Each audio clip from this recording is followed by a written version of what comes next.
All right, so got a few more goodies for the Raptor 250. This was the way it was left at the end of the last video. Got the suspension on, Nerf bars and front bumper put on. And so I ordered some more parts. After I got into it, I decided I did want a different rear bumper. So this is a nice fresh Alba rear bumper to match the others. And I did get a Barker's full exhaust system. And I went ahead and ordered new brake pads and brake rotors and things like that. So I'm gonna start in on some of these things. Today I'm gonna do steering. So I went ahead and got replacement tie rod ends. The factory tie rods were fine, but I messed up the boots while I was separating them from the spindles. I had to use a tie rod or a ball joint separator, and that's basically a hard piece of metal that you wedge between there and then hit it with a hammer. And anyways, so it cut the boots. So I went with these aftermarket. These are Tusk brand aftermarket tie rod ends. The reason I went with these is they are 1/4 of the price. The factory tie rod ends really didn't look very fancy. I mean, there's nothing special about them, and they are $55 each. The good news is they were available. But Tusk sells these aftermarket tie rod ends in pairs for $25 a pair. So pretty significant difference. It's nice that they sell them in pairs because it is one pair per side. So one of these is a left-hand thread, one of these is a right-hand thread. And if you look closely, you can tell the difference. And the reason for that is once you have them installed on your tie rods, you spin the tie rod and it helps your alignment for your toe. You can make it basically longer or shorter. See, here's the way it works. And I'll, of course, do this on the Raptor once we get further along. But, you just spin here and it threads further in on that one and in on that one. Right here. So there's if they're opposite threads, then that wheel actually moves in or out based on that. So you can adjust the toe of your wheels, your front wheels. If both tie rod ends were threaded the same, then there's no difference. Your tie rod would just move in and out. It would not adjust the wheel. So that's why I kept one set here in the baggie. Is I know that's a side and this is a side. I didn't want to unbox or unbag all four of them and then get them mixed up. So they are castle nuts. So you will have to put a cotter pin in there. That's the way the factory ones are. And I've got a bunch of fresh cotter pins and I will, get that in there. They don't include new cotter pins, which is no big deal. So a couple of other goodies from Alba or from places. I wanted to replace the chain and sprockets. So that's a Tusk chain and Tusk front and rear sprockets. I'll do that. Like I say, Tusk brake pads, and I have brake rotors that are not here yet. The main reason is I'm just trying to freshen up the brakes and everything. The rotors were fine and reusable, but I wanted to freshen up all of the hard parts that I was taking apart. And since I had to take them off, I'm going to put back on new ones. The pads were pretty worn and there's a lot of grit and grime in them. And a nice flush, flat, fresh rotor surface will be nice for these pads. So I'll get to that in another video. Today it's just going to be steering. So I'm going to put in this Alba steering stem with the Alba tie rods that match the long travel suspension I just put in, with the Tusk tie rod ends, and I got some Pro Taper handlebars with the Alba clamp. So I'll put in all of those things and have functioning steering, and then I might get into the controls on this video, so the levers and the brakes and the throttle. I'm not sure. We'll see. So I'm going to get started on steering, and I'm going to go ahead and throw on this bumper because it's there and it's easy. And I can lock down everything on the back end once I get that on. So here we go.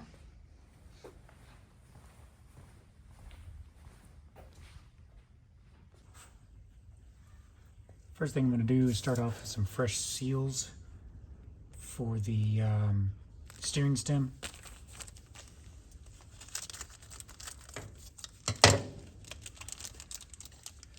I've never done this before, and I assume this is something that should be replaced every time. This quad is over 10 years old, so I'm doing this. When I first disassembled it, I thought they were broken. The factory ones that were in there, they were all crusty and old, but they were severed like this. I now realize that that's the way they're supposed to be, and I don't know if the brake is supposed to be offset from there or something. I'm gonna do it that way, kind of like a piston ring where it doesn't line up with the hole. So, anyways, I'm gonna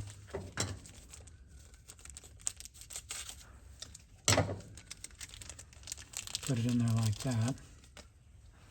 And I don't know, again, if the steering stem is supposed to lay in that first or what. I'm just going to kind of do it the way that I can see fit and go from there.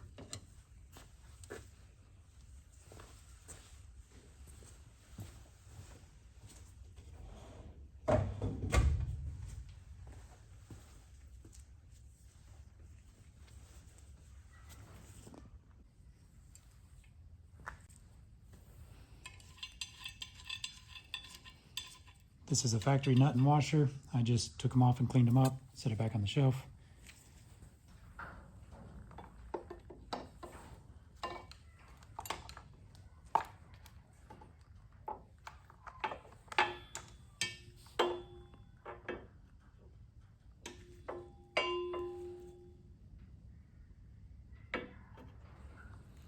I'm just hitting this down here, making sure I get.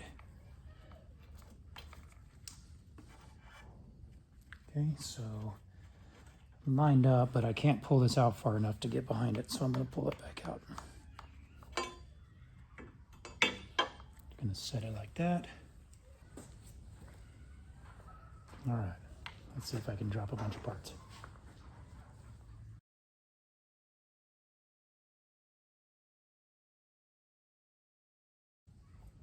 I have no experience doing this.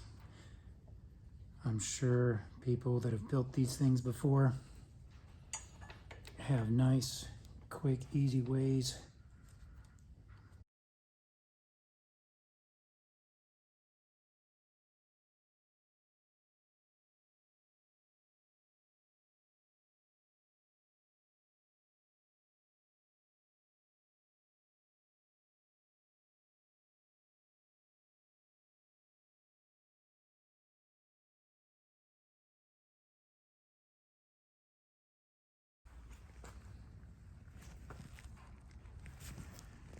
I think the seal is laying in there properly from top and bottom.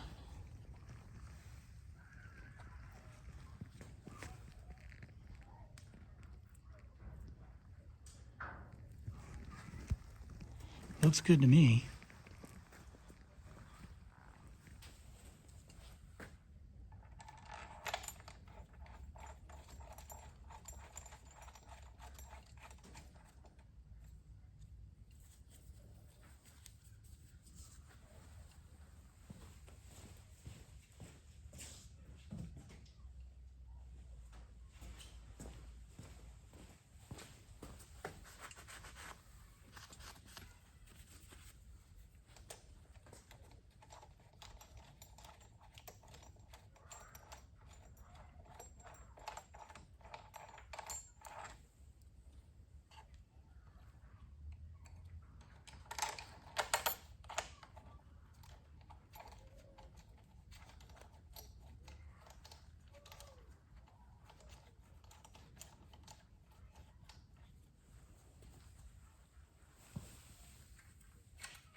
So I'm not torquing anything down. I just got it kind of hand tight. I'm not sure if there's some other factors involved here, not yet, but I will check the manual and go from there.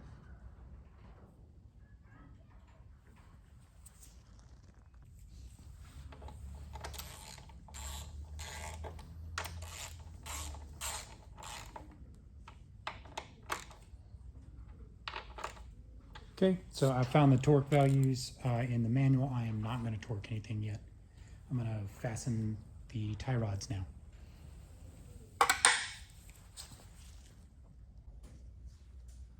All right, so I looked into it a little bit, and in order to get this flat spot on the tie rod, which is important, that's where you get a wrench on it for tightening and loosening to adjust your toe.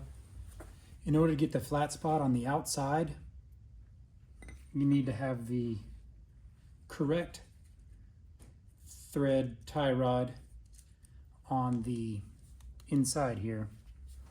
So what I do is I just set the jam nut all the way out, take the castle nut off,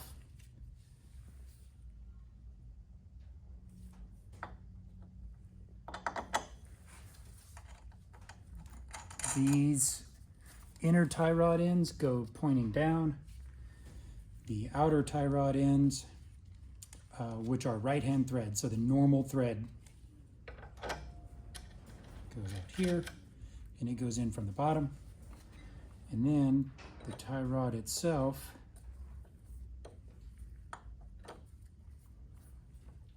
will start to thread on both of these when you turn it.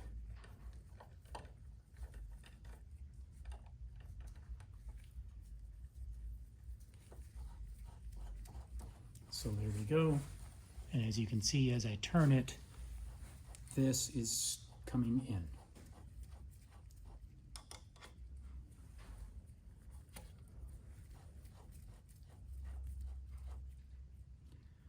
It's not quite bottomed out down here, so I'm going to loosen it and thread it in all the way. So I guess one of them is a little bit longer than the other or something, I don't know. Maybe I started one sooner. So I'm just bottoming it out right now, just making it as short as it'll go. No particular reason. I'll, of course, align it when I'm done. So that's one side, and I'm going to do the other now.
All right, next up is this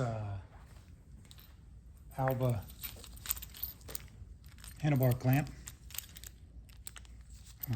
It appears to be specific to aftermarket clamps because the factory clamp and stem is nothing like this. Has this nice shock absorber. I guess that's like polyurethane bushings or something in there. So no instructions were included. It looks pretty self-explanatory. 2 big bolts. These are 19 millimeter and they are nylon lock nuts. So I don't have the torque values, but I think they probably have that on their website or something. I'll check, but for now I'm going to put it on there and spin them on until it feels good to me. And the logo is on both sides. It does not appear to have an offset in any sort, so I don't think it matters which way I put it on. And I'm gonna just put it on in the order of these parts. So there's a washer and this bottom piece there. Doesn't look too hard. Famous last word. It's not hard if you drop anything.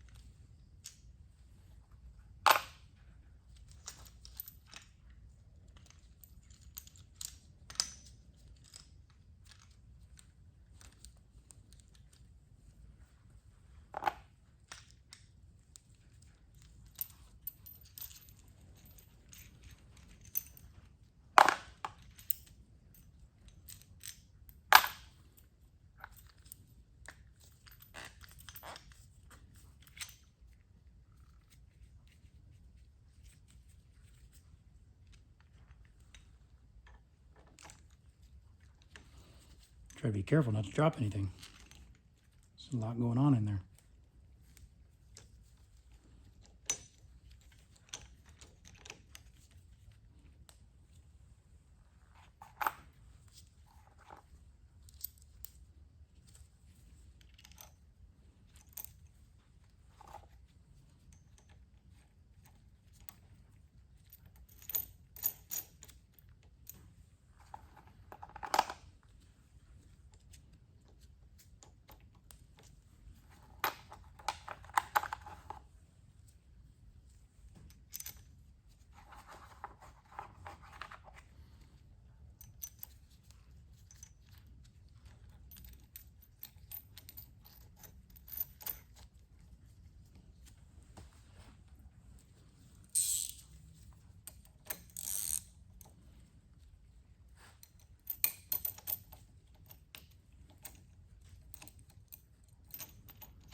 Like I say, I don't have a torque value, so I'm just kind of giving it some muscle. And I can see these polyurethane bushings in there squishing, so I'm going to stop there until I have more info. I'm going to get that Allen head there and grab the handlebars. All right. So these handlebars are Pro Taper, standard 7/8 bars. Now handlebars do have different bends. This is an ATV bend. You can see there's all kinds of different specs, and different riders, specifically on motorcycles, have different preferences. Some of them actually have names. That's a track, where some racers prefer, like Redbud mid bend. For some reason, racers prefer that bend there. I don't know, but I guess if I were a world champion level rider, millimeters matter in the way your handlebars feel. So anyways, there is a standard bend for the industry called an ATV bend right here. And you can tell just by looking at the image, it's kind of a high bend. And that is a normal bend for, for ATVs. So that's what these are, just ATV bend. They're called 7/8 right here because that's the thickness of this tube. 7/8 diameter tube is normal until you get into some bikes or quads use what's called a fat bar, and that's where it's 7/8 on the end, but it gets tapered and it gets fat here at the bottom, and it's for a stronger bar. That YFZ 450 over there has those, and most race grade motorcycles has fat bars. I'm not putting fat bars on the Raptor 250. This is a 6mm Allen bolt. I love this clamp. This is fantastic machining, nice hardware. I'm really impressed with the Alba hardware. All these really nice, fresh, shiny, I guess that's stainless steel bolts. I'm not really sure if it's stainless or not. Stainless steel is nice because it's, first of all, it's pretty, but it also stays pretty. It doesn't rust. So anytime you have something that's designed for outdoor use, it's usually going to have stainless steel hardware.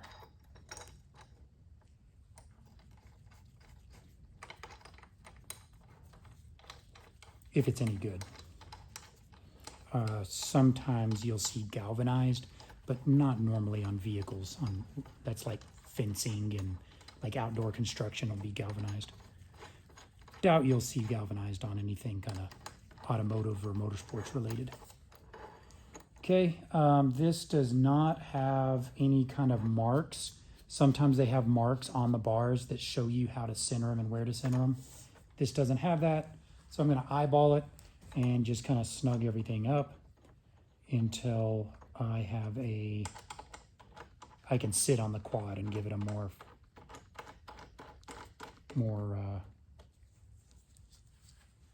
analytical setting.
They are certainly a high bend.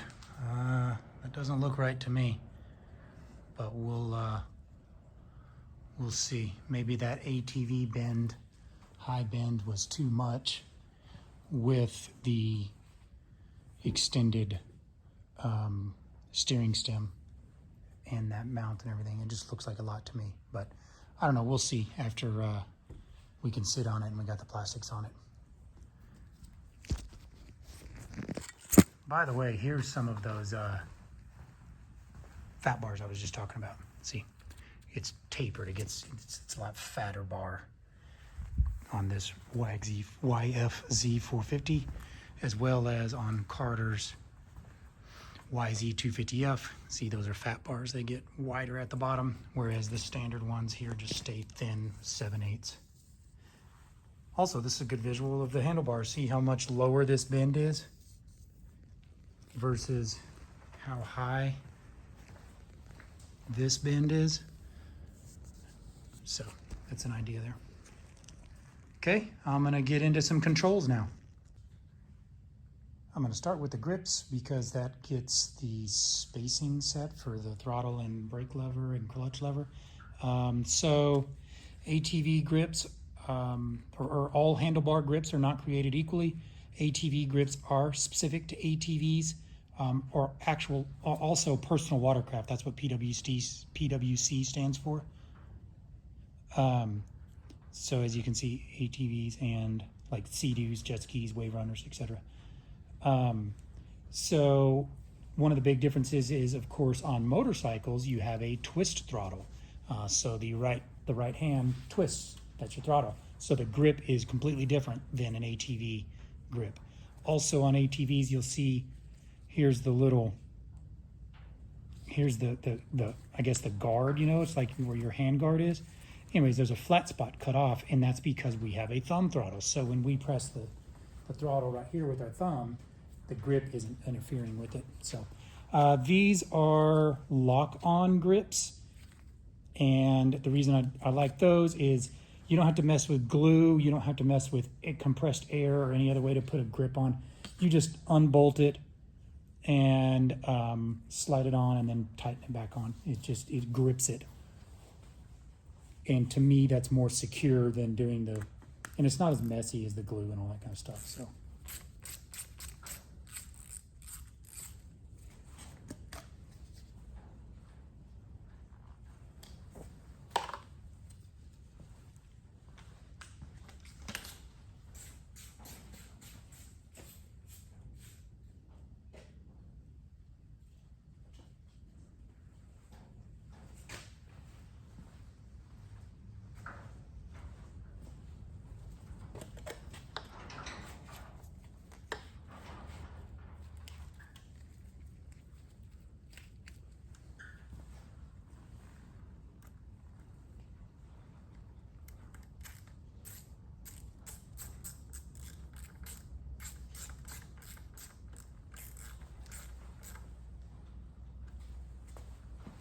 I might have to change how that grip is twisted if I change the pitch of the bars and all that kind of stuff. So I'm just kind of not really torquing anything down. I'm just kind of putting it on for now.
All right, next I'm going to do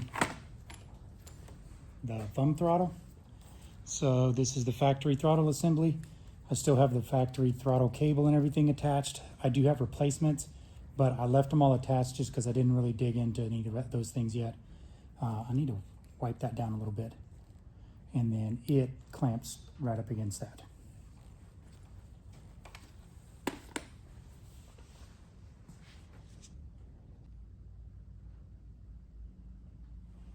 This is the factory Yamaha thumb throttle. I have a replacement throttle cable for it. I have not installed it, so this is still attached to the original one. I will take it off on the next step. Just a little clamp. I'm going to put it right up against the handlebar grip. And it uses Phillips, which I thought was kind of unusual. I was hoping for some sort of hex head, like a little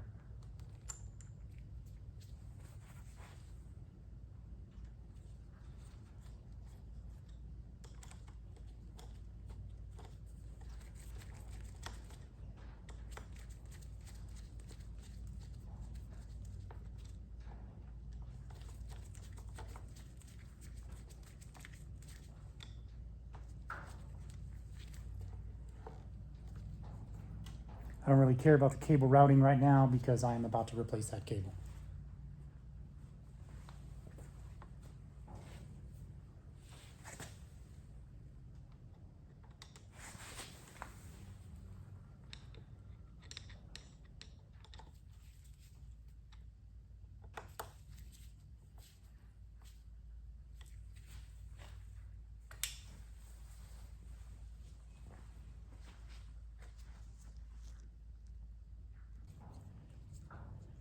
Next, I have the factory front brake assembly, and lever is still attached. I'm about to replace this lever, but I will go ahead and put it back on the way it is. I might have a little fluid still in there, so it might leak out once I get it on there.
These are 8mm hex heads.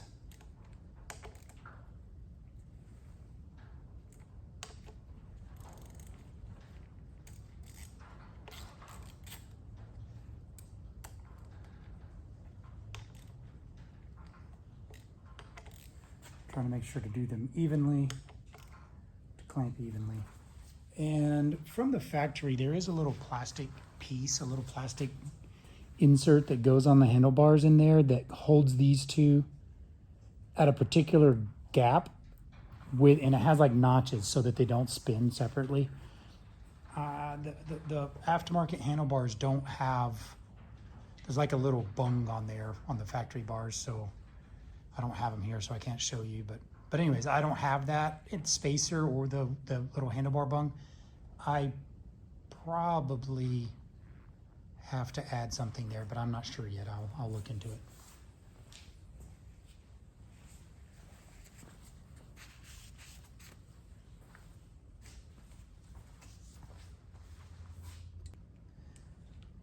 All right, now for some pretty goodies. I've been looking forward to putting these on. These are ASV levers, F2 series. ASV makes all kinds of different series, I think 3 or 4 different types for ATVs or for most sport quads.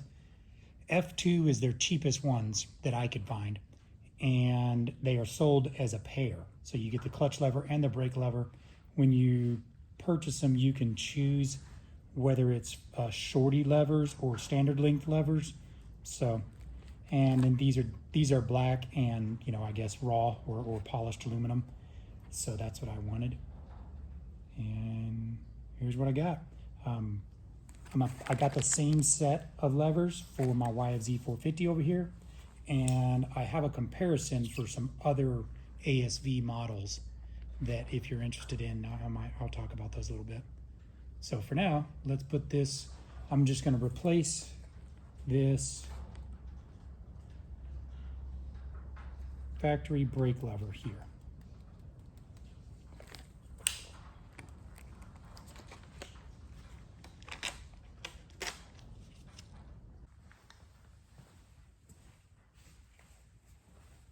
on the back of the ASV box, it has a QR code for installation instructions. It's pretty cool. This is very straightforward and easy. I did go check it out. It links to a YouTube video also. So if you want to get more information, you can. This is the brake lever. All it is just replacing the lever. So it's just this bolt comes out, goes back in. 2 10mm, and we're gonna be in business.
Okay, so real simple.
All right, so that's the brake lever.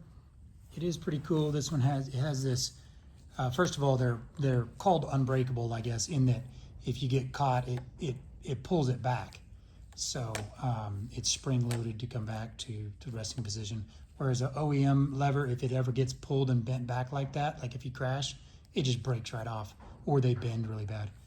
So anyways, it also has this little adjustable stop here, so you can adjust how far the lever rests. So when you're holding it, you know, your lever is different places, different length. So it's kind of a rider preference, but those are all adjustments I'll make once we get the quad on the ground and I can sit on it and stuff. Now I'm going to do the clutch lever over here on this side. It's similar but different. This lever is the whole assembly, so it is an aftermarket piece that clamps onto the bar and everything. And it has a clutch lever, or a clutch cable that we got to install. So I will put that on now. Pretty simple, just a couple of Allen head bolts on the back.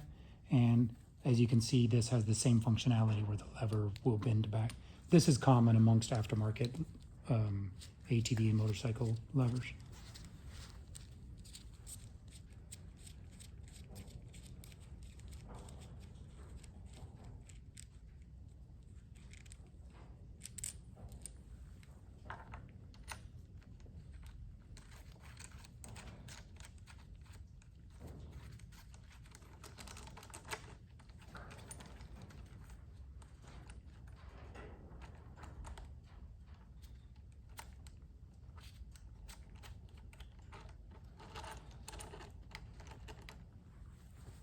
hold up, I forgot. First, I need to put the factory, these things back on. The controls for starting and the headlights and stuff like that. So, pretty simple. A couple of Phillips bits. That didn't feel right.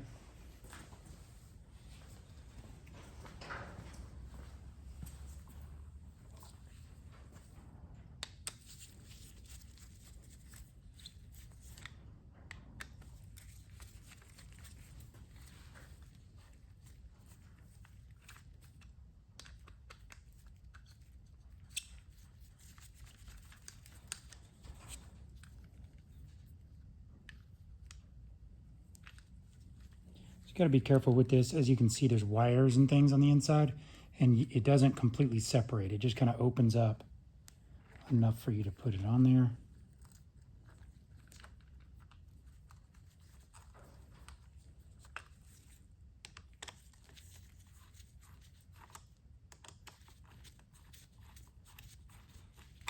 Okay, now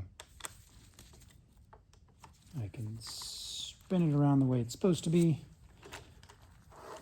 I'm sure you've noticed the way I put these things on is so that the fasteners are facing down. It's easier and I'm less likely to lose them. So I'm going to put this up against there. Tighten it.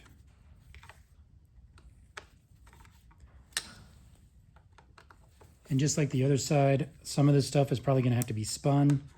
So I'm not paying a whole lot of attention to the rotation and stuff. All of that will probably change once I get the machine on the ground and sit on it.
And this is the factory clutch lever.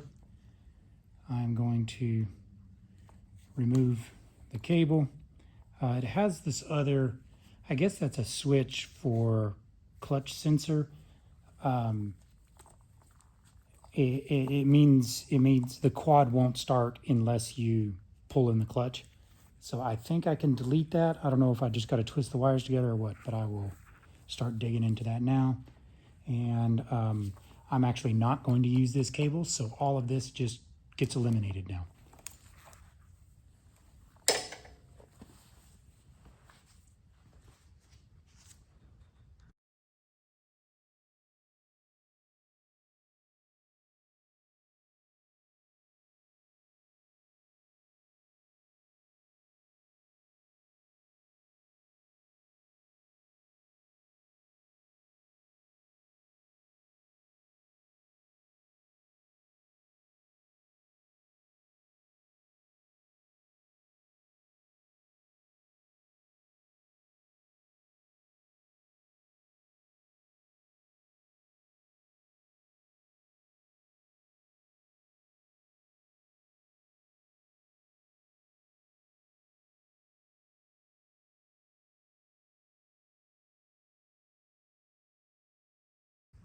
All right, so got those controls on, ran the new cables. These are a brand called Motion Pro. I really didn't talk about them much, but they're just basically factory replacement cables.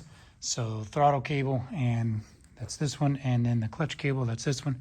They both kind of route the same way down the side of the motor and in there.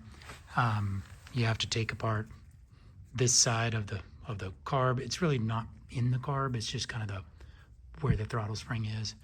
And then this is the clutch cable back there, a little perch. So it's kind of tedious work. You got to get all the adjustments and stuff right so that there's no like play in your thumb throttle or in your clutch. And so anyways, all that's going to require a little bit of fine tuning and adjustment once the quad is all back together. And so that's kind of it. I'm not sure 100% how these route through the plastics, so I'm just going to kind of leave them like this for now. There is some other little odds and ends that are all just kind of hanging down here. Some of these are not being used because I'm not going to, well, at least at first, I'm not going to put headlights back on it. And so I'm going to just kind of deal with that once I get the plastic back together. So you'll notice I took the exhaust header pipe off.